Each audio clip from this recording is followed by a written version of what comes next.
government has been careless in its tracking of wells.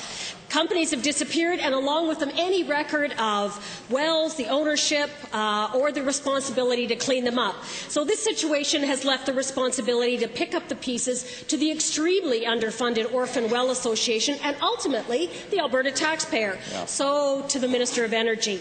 Seeing as this is industry defaulting, why isn't more expected from industry as a whole to minimize the liability for Alberta taxpayers? The Honourable Minister. Well, Mr. Speaker, since the Orphan Well Fund was established, there's been tremendous progress made on reclamation. One of the issues that has to be addressed is that we have a number of wells from many decades ago that, in many cases, the company that was responsible for that well is no longer around, and so there is an attempt to catch up. We recognize that there's a lot of work to be done there, and we're attempting to address that in several ways, which I'd be happy to explain in subsequent answers. The Honourable Member. Well, thank you very much. Back to the same minister. Given that the Orphan Well Association is forced to defer, postpone, or spread environmental cleanup because of their lack of resources, is the minister planning another injection of cash to help them manage the demand?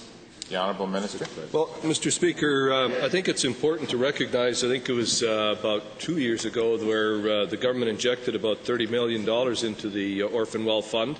That was a significant, went a significant way to attempting to catch up on many of these situations. And one of the challenges we have is certainly there's an argument to be made that whose responsibility is it to pay for wells that have been have not been reclaimed from decades ago? And I'm not so sure that industry today is necessarily. The Honourable Member, please. Thank you. And back to the same minister. Well, given that injection of cash allowed the Orphan Wells Association to deal with some of that backlog, but the money was gone in less than half a year. That's how desperate they were.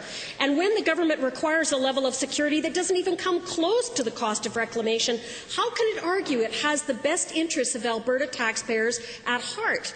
Good question. The risk is on the taxpayer. Speaker, the member's not totally correct there. I think that our issue is not around the current situation and whether or not there is adequate resources around reclamation. Our issue is around many of these wells that have been around for decades and decades. It's a matter of catching up, and we want to make sure that it's done in an appropriate manner, and we'll continue to do that. The Honourable Member.